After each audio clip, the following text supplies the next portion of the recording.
ज़रा ध्यान से देखिए, दांती को देखिए, दांती गोल नहीं घूम रही है, उल्टी दिशा में जा रही है, खाली ऐसे ऐसे आगे पीछे हो रही है। कभी भी आपके ओवरलॉक मशीन में कपड़ा आगे नहीं जाता है, कपड़ा वहीं पे अटक जाता है। आपकी दांती ओके है, सब कुछ ओके है, लेकिन कपड़ा आगे जाता नहीं है। प्रॉब्लम क्या होगा मैं आपको बता देता हूँ।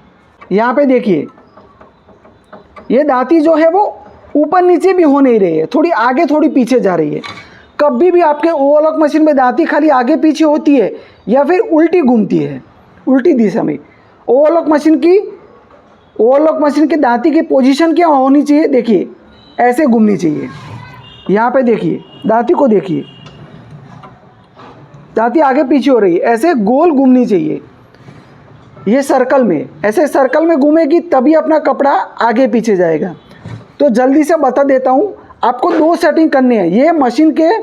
ये ओवरलॉक मशीन के सबसे इम्पोर्टेंट 2 सेटिंग है।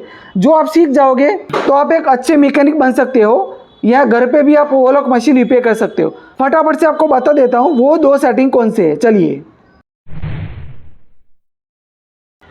देखिए, ये हमारे ओवरलॉक मशीन की शाफ्टिंग है।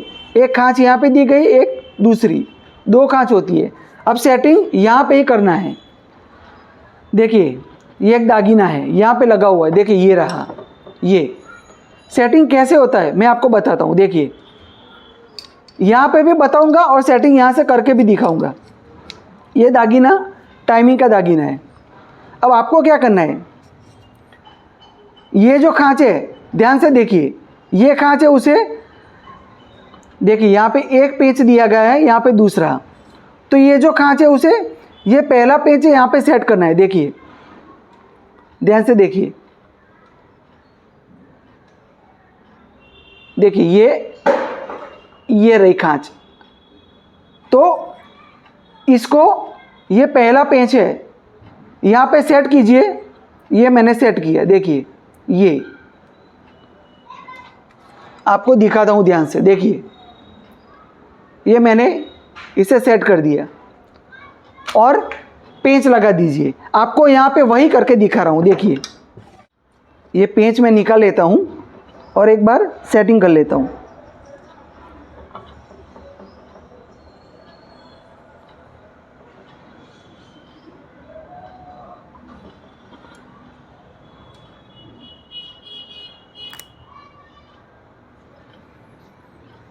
देखिए मैंने यहाँ पे सेटिंग कर दिया।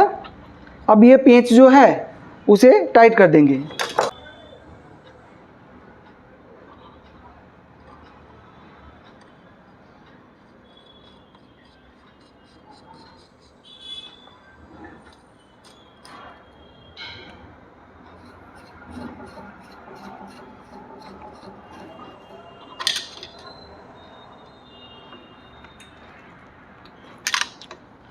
देखिए ये एक पेंच मैंने टाइट कर दिया, अब दूसरा भी कर देते हैं।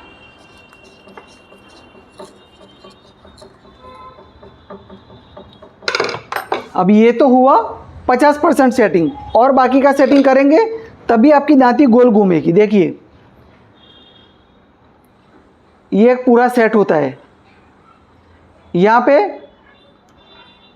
ये दांती का पूरा दागीना लगता है, यहाँ पे ये पिन है उसमें। देखिए अब देखिए यहाँ पे एक और खांच दी गई है, ध्यान से देखिएगा। यहाँ पे आपको 2 होल दिख रहे हैं, ये पहला होल और ये दूसरा होल।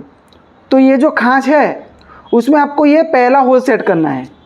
देखिए ये जो खांच रही उसमें ये जो दागीना उसका पहला होल, ये दूसरा नहीं, पहला होल सेट करना है।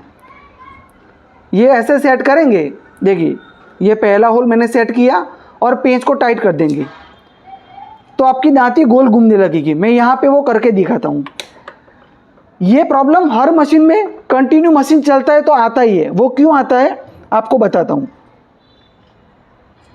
देखिए ये जो 2 होल है, एक और ये दूसरा, यहाँ पे ऐसे छोटे से पेंच लगते हैं। देखिए ये पेंच कितना छोटा है, बड़ा छोटा कोई भी लगा सकते हैं। ज़्यादातर ये छोटे से पेंच लगे हुए होते हैं।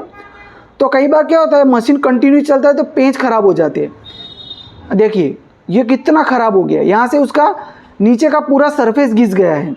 उसकी वजह से क्या होता है, पेंच ढीला पड़ जाता है और ये दागीना जो है वो, ये जो खांच है उसे कई बार छोड़ देता है। ऐसे ये दागीना ऐसे यहाँ पे टिका रहना चाहिए, ये खांच में ऐसे, वो फिर गोल गोल घूमने लगता है। उसी की वजह से आपके मशीन की जो दांती है वो गोल गोल घूमने की जगह आगे पीछे होती है, खाली ऊपर नीचे होती है। ये प्रॉब्लम क्रिएट करती है। कभी भी मशीन रिपेयर करें तो मेरी माने तो बड़ा पेंच होता है, ये बड़ा सा पेंच देखिए, ये कितना अच्छा सा पेंच है। ऐसा पेंच लगाएंगे तो आपके मशीन में प्रॉब्लम नहीं होगा। देखिए ये जो दागीना है, यहाँ पे ज़्यादातर ये पेंच लगते हैं, ये छोटे बड़े जो आते हैं। इसका जो ऊपर का भाग, इसका ऊपर, इसके ऊपर ऐसी खांच दी गई होती है। लेकिन आप मेरी माने तो ये एक नया पेंच है। देखिए ये पेंच भी अब यहाँ पे फिट होते हैं, ऐसे पेंच मिल जाते हैं। देखिए तो ये पेंच अगर आप फिट करेंगे तो आपको अच्छा सा एक मूवमेंट मिलता है अच्छी तरह से टाइट करने के लिए। तो हो सके तो ये जो दागीना है टाइमिंग का, यहाँ पे ये हेड वाला जो पेंच है वही लगाए तो आपके लिए अच्छा रहेगा, आपको अच्छी तरह से जगह मिलेगी टाइट करने के लिए। देखिए मैंने यहाँ पे लगा दिया, अब यहाँ पे मैं फिट करता हूँ, बहुत ही इजीली फिट हो जाएगा। देखिए ये एक पेज टाइट हो गया, अब दूसरा पेज यहाँ पे दिया गया है, उसे भी अच्छी तरह से टाइट कर देंगे।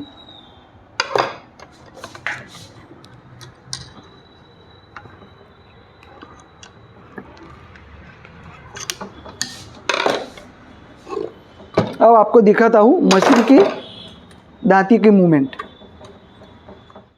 देखिए ध्यान से देखिए, अब मशीन की दांती प्रॉपर तरीके से राउंड घूम रही है। देखिए ये मशीन की दांती ऊपर गई और ये नीचे आई। एक बार आपको मशीन की प्लेट लगा के दिखाता हूँ तो ज़्यादा आपको पता चलेगा। देखिए ये मैंने मशीन की प्लेट लगा ली, अब ध्यान से देखिए, ये दांती ऊपर आई और पूरी नीचे चली गई। तो दांती जब पूरी नीचे जाएगी और उसके बाद ऐसे ऊपर आएगी, देखिए ये ऊपर आई, तभी अच्छी तरीके से दांती कपड़े को खींचेगी। ये आपको ध्यान रखना है। आपको अभी दिखाता भी हूँ कि कपड़ा कैसा खींच रहा है मशीन। देखिए ये कपड़ा है, मशीन जो है वो कटर बिना चलता है तो थोड़ा उसको ध्यान से चलाना पड़ता है।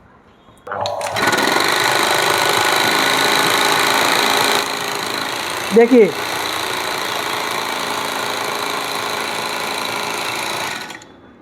मशीन की दांती का डायरेक्शन अच्छा है, वो आपको पता चल जाएगा, आपको पीछे से कपड़ा खींचना नहीं पड़ता है। फिर से एक बार दिखाता हूँ, देखिए कपड़े को आपको आगे से पकड़ के रखना है।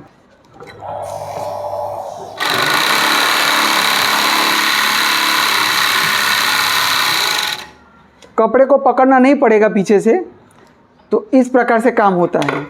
अगर आपका भी ओवरलॉक मशीन कपड़ा खींचता नहीं है, दांती सब कुछ ओके है, तो ये मैंने 2 सेटिंग जो बताए वो हमारी शाफ्टिंग के मेन सेटिंग होते हैं। अगर ये सेटिंग याद कर ली और सीख गए तो मशीन रिपेयर करना अच्छी तरह से सीख जाओगे, ये मेरी गारंटी है। तो बस दोस्तों, इस वीडियो के रिगार्डिंग कोई सवाल रहते हैं तो आप लिख के भेजिएगा कमेंट में, मैं रिप्लाई कर दूंगा।